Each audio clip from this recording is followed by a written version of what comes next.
పలానా రోజు పలానా దేవుణ్ణి గొలిస్తే మంచైతది, పలానా గుడి కాడ రోజు దీపం ముట్టిస్తే శని పోతది, పున్నం నాడు పుట్టల పాలు పోయాలి, పుష్కరాలల్లో పుణ్యతానాలు చేస్తే పుణ్యం వస్తుందని నమ్ముతుంటారు.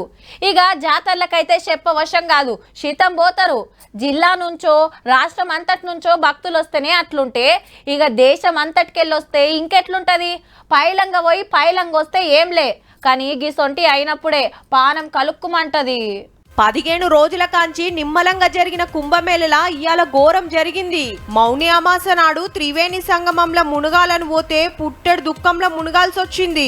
వెయ్యిలు కాదు, లక్షలు కాదు, కోట్ల మంది ఒక్కపార వచ్చే వరకు ఒకరినొకరు నూకేసుకుంటే తొక్కిసలాటయింది. 30 మంది కాలం చేస్తే 100 మందికి మీదనే దెబ్బలు దాకినాయి. ఎటు చూసినా బ్యాగులు, బట్టలు, చెప్పులు, అంబులెన్సులు పెట్టి దావుకండ్లకు వేసుకోపోయినరు బేవూసులైనోళ్లను. అయితే గంగా నదిలనే చెయ్యాలని మైకుల సాటింపేస్తున్నా 3 నదులు కలిసే త్రివేణి సంగమం కాడికి అందరు వచ్చే వరకు మెస్ల రాక గింత పనైందట. లీడర్లు విఐపీలు వచ్చే వరకు అట్ల కొంత తిప్పలైందట.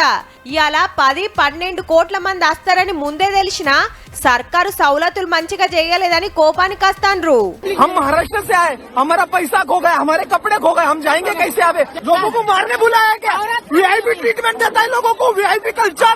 ఎగిలివారంగానే తొక్కిసలాటైతే జరంత నిమ్మలవడ్డంక గాలి మోటార్లకెళ్లి పువ్వులు జల్లిండ్రు భక్తుల మీద.